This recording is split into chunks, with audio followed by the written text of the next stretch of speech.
Welcome back everyone to Global War 1936 and Operation Underworld. In this video we are doing turn 13 for Japan, so let's get right to it. For our technology roles, we are going to go for radar, improved construction, and also large ship production, or large ship construction. We are at stage 3 for construction. So really looking to complete that one. That way we can get a discount of 1 IPP per ship that we produce. Or we can combine a capital vessel or a heavy cruiser into, we can combine 2 stages into one. So instead of starting at stage 3, say for a battleship or for an aircraft carrier, we can start it at stage 2. And then for a heavy cruiser, we could finish it off in one stage. Of course, we would have to pay the full price for what it would cost for both stages. All right, so for purchases, we are going to go for 2 mountain infantry. That's going to cost 4 apiece, so $8. We're going to purchase 4 artillery for 16 bucks. And then a bunch of infantry.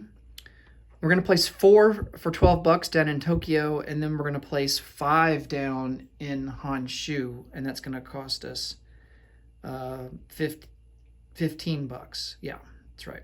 And then we're going to save $1. We also have some purchases over here on the build queue. We're going to starting at stage 3, although this might get changed if we do in fact hit on improved construction. But for now, we're going to start on stage 3, 2 battleships for 12 bucks.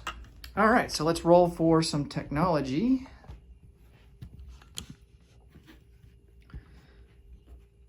Let's see if we can't finish off improved construction.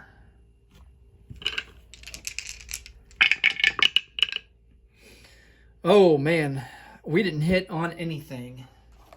Got a 1, got a 3, and a 7. So this would have been large ship construction. We needed an 8 or higher for that. So all fails across the board.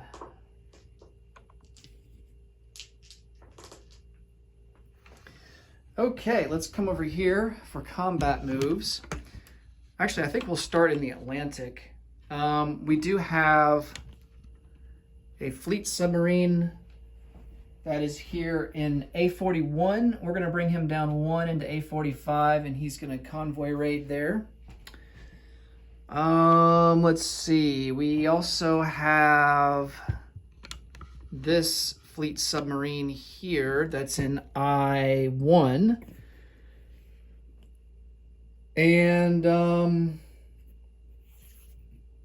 let's see, the line over here in the South Atlantic is already maxed out at 3, so we're going to go and try to do some damage on this line. So we're just going to convoy right here in I1. We have convoy raiding here in P50 between the Far East Command line and the Anzac line, and then we still got our fleet sub here in P63 that's going to convoy raid on the Anzac line. We're going to bring out this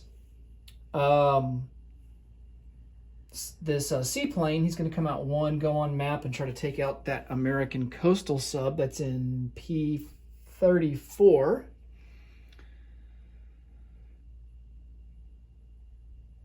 Let's see. We're going to do an amphibious assault on Wake Island. This is will bring us 1 step closer to the strategic objective of Pacific Buffer Zone. All that we would need next, I believe, is Midway and Attu and Kiska. I think. Pretty sure that's right. Okay.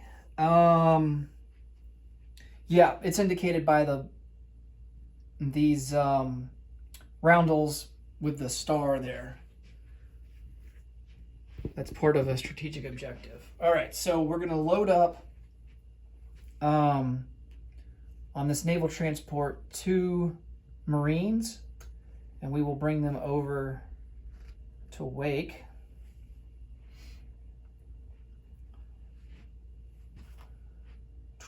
Let's see.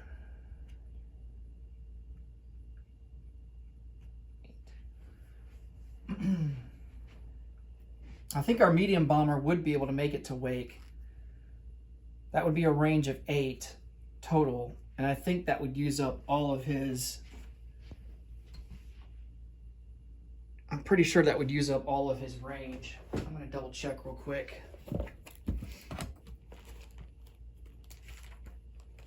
Let's see, medium bombers, they have a default range of 5.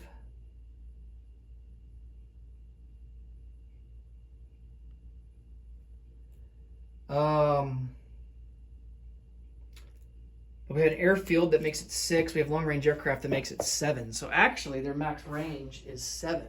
So we would not be able to make it. Although we could go 1, 2, 3, 4, 5, 6, 7 and land in the Marshall Islands. I think we're going to do that instead. All right, so he will join the battle there in Wake. I wanted to go after Attu and Kiska as well, but the American fleet is stationed off of Midway. And if we were to do that, we wouldn't really have much of an escort for our naval transports. Most likely we would use our attack naval transports, and we don't want to leave them vulnerable so that the American fleet can just come in and take them out. So the way that the American fleet is positioned right now kind of prevents us from going after Attu and Kiska, at least for the moment.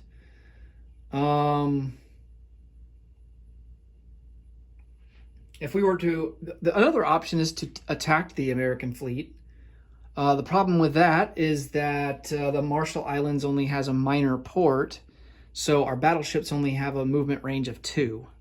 So they wouldn't be able to reach the American fleet. So we don't want to attack without our battleships. That would be suicide. So I think we're kind of just stuck with moving our main fleet up to Wake and just kind of sitting there for now. Trying to see if there's any other options for combat moves, at least in the Pacific. I don't think there really are. I'm going to remove this chip and put a sculpt, marine sculpt on it.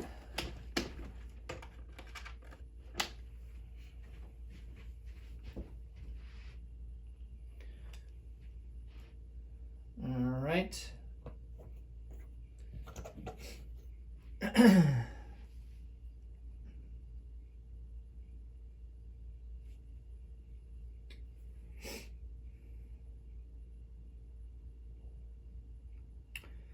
We're going to take these 2 Marines that are in Guam, load them up on this naval transport, come down 1, 2, and just for the heck of it, we're going to attack New Britain. There's a major port there. I mean, otherwise, there's no sense in really attacking New Britain. It's not worth anything, but at least we could have access to that major port. That will allow us to get down to Australia a lot easier than, say, leaving from the Caroline Islands. So we'll try and take that with just the 2 Marines. Let's see if there's any actions in China that we might want to do. I don't think so. We're pretty defensive right now. I don't really see any opportunities that we want to risk.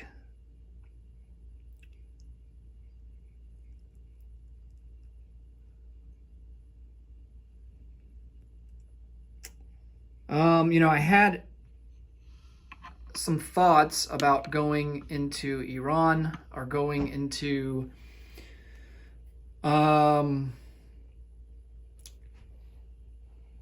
going into like Kuwait, for example, or try to take Aden, but the British fleet's coming over, so I think we're going to have to retreat east.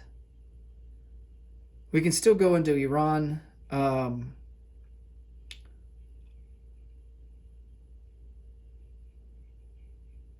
So let's try and do that. Let's move 3 Marines. We're not going to do an amphibious assault because we don't want to leave our transport exposed.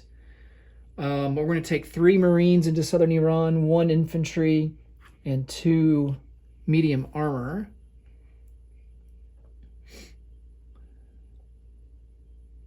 Our planes are going to have to stay on the carriers because we're going to want to move. We're going to want to shift everything to the east.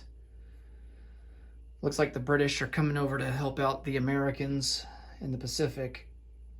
And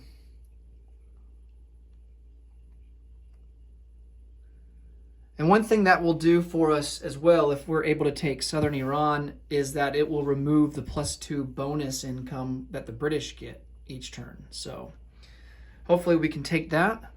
Iran has 2 regular infantry and a militia. It's also mountain territory. So we'll see how that goes. Let's see, what else?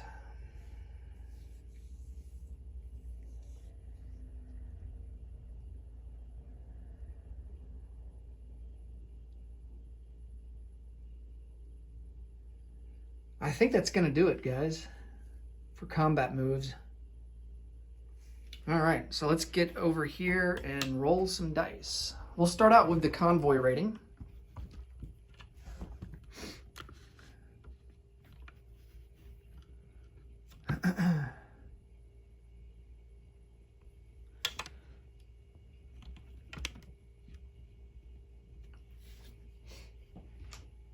And we'll start on the American line that has a max value of 3. That's here in A45. So we get +2 bonus for our fleet sub. And that's the only bonus that we get. The Americans, I think, get +2 for radar and having long-range aircraft. So it's all even Stevens.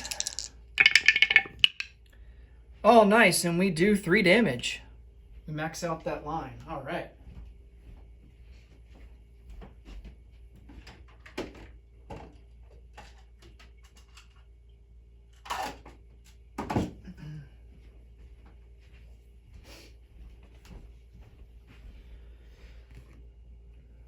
Okay.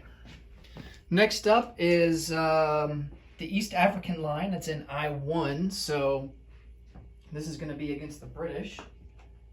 And we're going to be +2.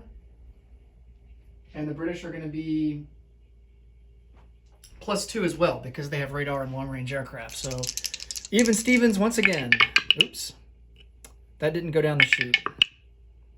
All right, so it's all even out, so no damage. And then let's see. Let's do our fleet sub that's in P63. So same situation, it's all evened out with the Anzac line.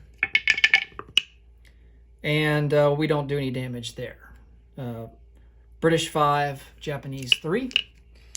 And then for our coastal subs, we're going to actually be at a -1 disadvantage for this. And we don't do any damage, 5-2. And then for the second one, it's actually 3-3, so we don't do any damage there either. All right. I guess technically it would be 4-4. Okay. So that does it for convoy rating. Now let's see if we can get lucky with our seaplane. We need a 3 or less against this American coastal sub. Oh, nice, and we get it with a 3. I think that's what we rolled last time against that other American coastal sub. All right. So both American coastal subs are dead. Seaplane doing a good job for us. All right, next up, let's roll for... let's roll for New Britain. Get that out of the way. All right, so we have 2 Marines that are on a regular naval transport. So if it was an attack naval transport, we would actually get +1 to our attack on the first round of combat. Kind of similar to what airborne infantry get on the first round. So, but as it stands right now, we are just doing an amphib assault on, man, is that mountain terrain? I think New Britain might be mountain terrain. It's kind of hard to tell. But as it stands right now, we're at our default attack values. Man, I think New Britain is mountain terrain, guys. Oh, man. This is going to be harder than I thought it was going to be. Maybe I should have sent my medium bomber to New Britain instead.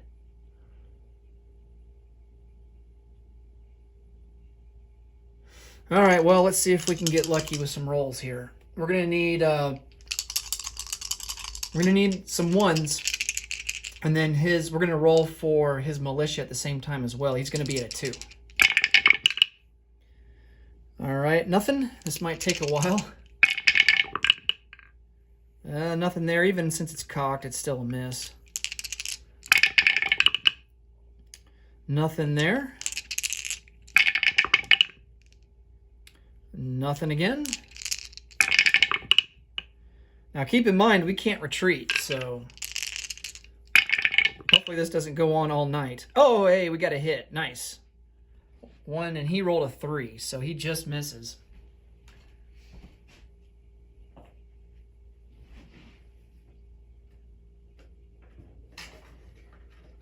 All right, so we take New Britain, and that naval transport will go into port. And New Britain, like I said, is not worth anything. Okay, now let's resolve Wake. Hopefully this one's a little bit easier.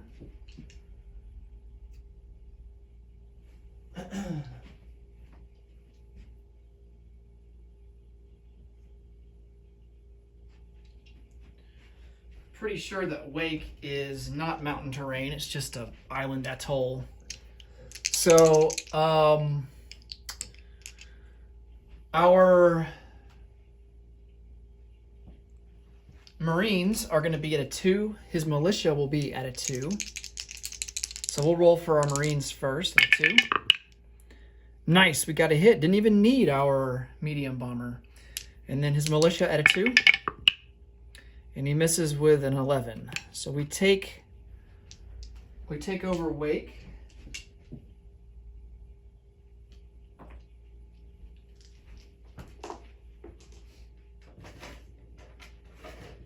And Wake is also not worth anything. I'll go ahead and send our medium bomber to the Marshall Islands. And I think that does it for combat moves. So let's come back over to the board here and sort out non-combat. All right, so let's start over here. We're going to move our light carrier fleet over. Let's see, where do we want to send them?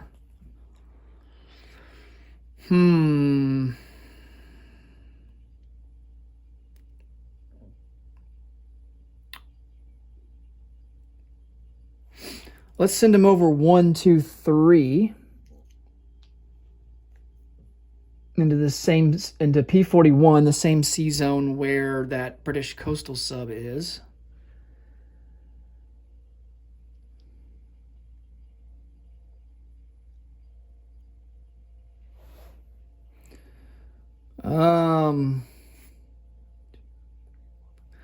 This naval transport is going to strategic naval move 1, 2, 3, 4, 5 back to Kyushu.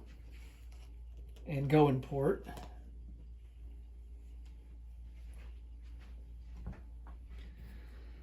Oh, we forgot to do the battle for Iran. What am I doing? All right, let's resolve this real quick.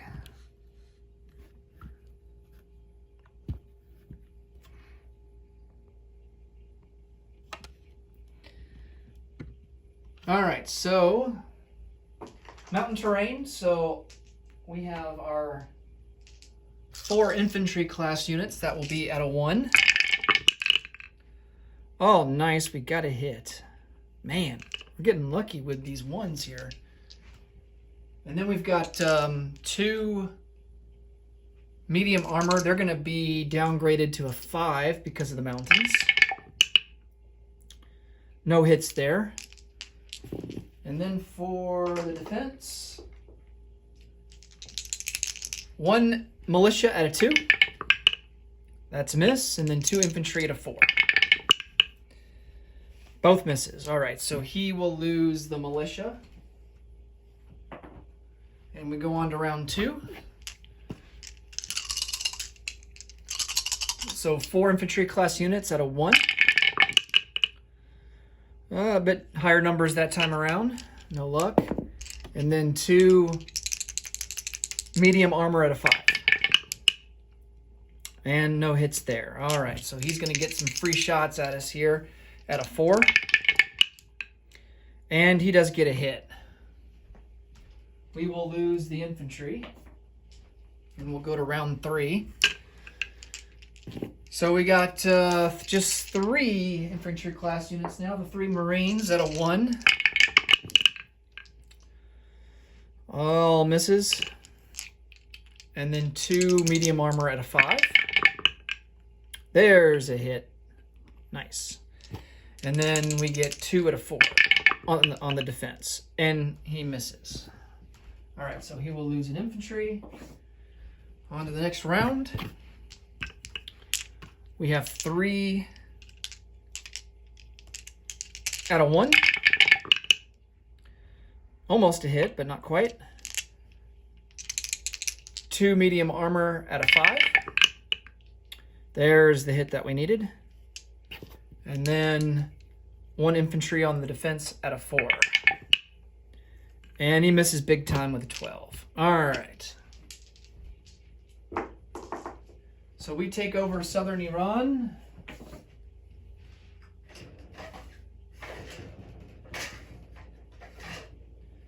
That is worth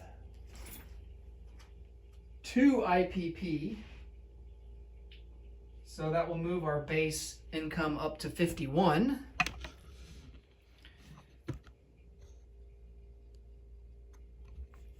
And that will also remove the British bonus that they get of +2. Okay. Now, something to keep in mind, if we still have southern Iran occupied at the beginning of next turn, then Iraq will join our side and we'll get their forces and we will get their territory. So that happens if any of the Axis nations share a border with Iraq.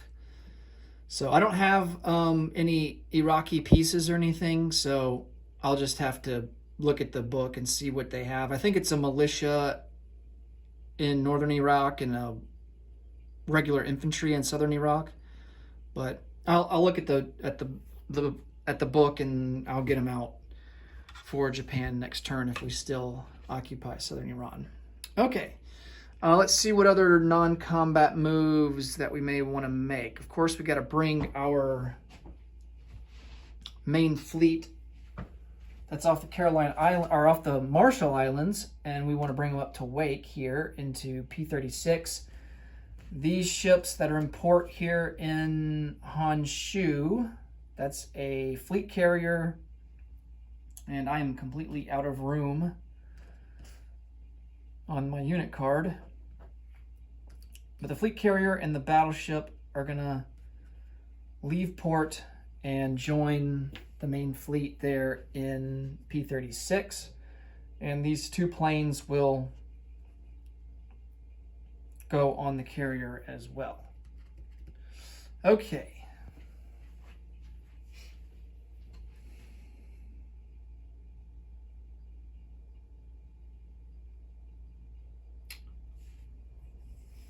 Maybe that'll force the Americans to shift around their fleet, because I think if they were to stay where they're at, we would probably have the attack advantage on them in terms of numbers. We could even bring in our medium bomber next turn, I think. 1, 2, 3, 4, 5, 6, 7. No, not quite. Well, we could land them in Wake. 1, 2, 3, 4, 5, 6, 7. Yeah, we would have to land them in Wake. Okay. Let's see. Over here in China, we're just trying to build up our forces as much as we can. So we're going to load up a naval transport with 2 infantry, and we will drop them off into Rihe.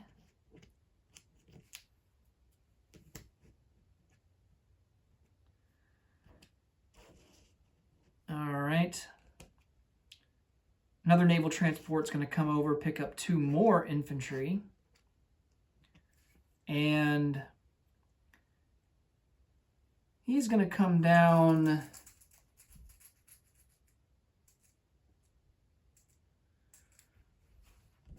into P-32 and drop them off into Hunan. The naval transport should be fine. Should be safe from this coastal submarine, the British coastal sub, because we have our fleet there with all those planes that are on map. So if he decides to move, our planes that are on map can decide to attack.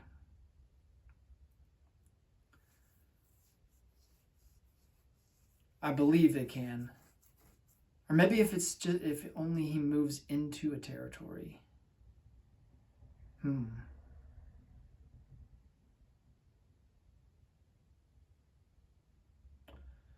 Yeah, he might still be safe to move out of P-41. If he were in another territory and moved into P-41, then I think he would be subject to an optional attack by those planes on map, on those carriers. Well, regardless, we can go into port. I don't think we can go into port in Formosa or Nanking because we're not dropping troops off there.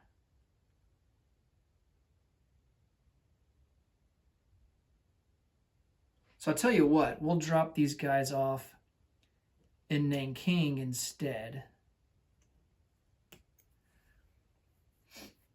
And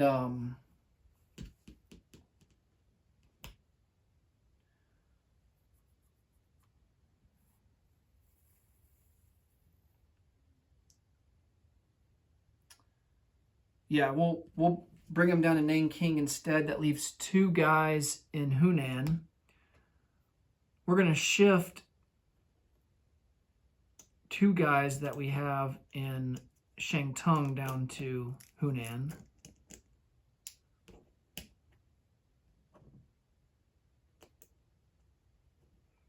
So that will bring the total to 4. And then we're going to use 2 naval transports to pick up 4 guys, 3 in Honshu, 1 in Kyushu.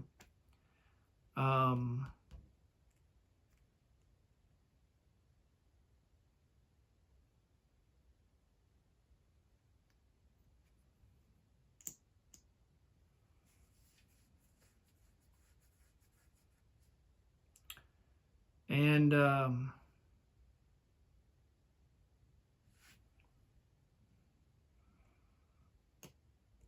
let me do that. So there's 4 in Hunan.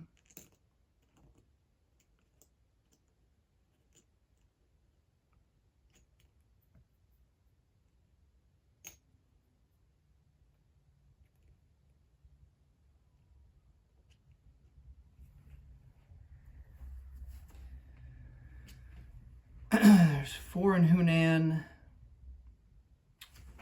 Right now, as it stands, there's 3 in Shantung. But we're going to bring over 4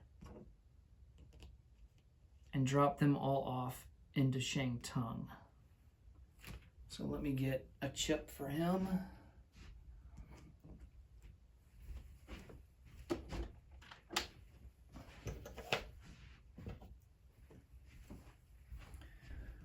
All right.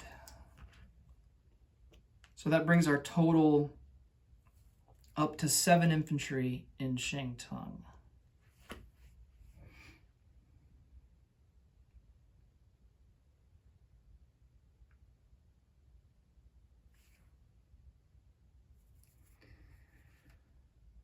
If the Americans wanted to, they could drop some Marines off and attack Hokkaido or Honshu. Well, we're going to be placing a lot of units down in home country, so I shouldn't be too concerned about it. Okay. I think that does it. Let me mark this guy as import in Nanking.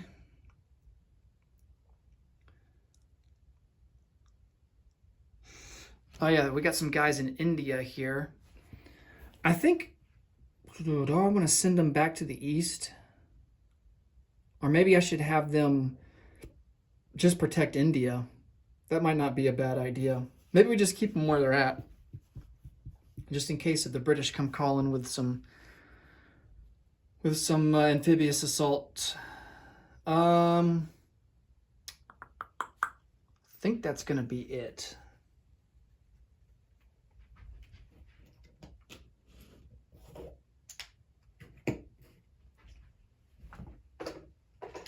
All right, so let's place some units.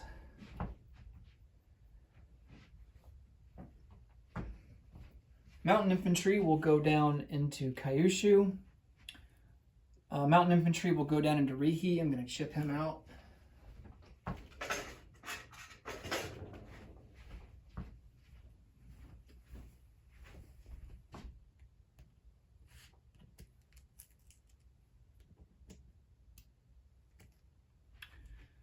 Okay.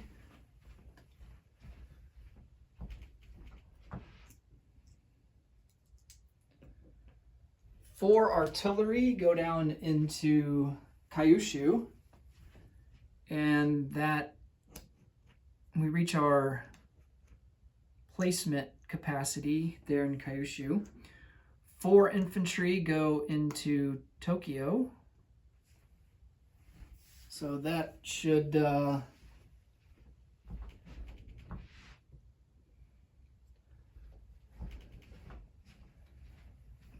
prevent any American ideas of an attack on our home country. And then these guys will go down into Honshu. That's 5 infantry into Honshu. All right. One thing that's worth noting is that Japan gets a special ability. They get +1 on their defensive roll on units that are in home country. So pretty staunch defenders of their home country.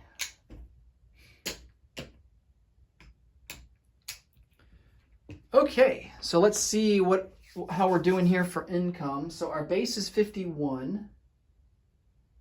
We collect, let's see, for China,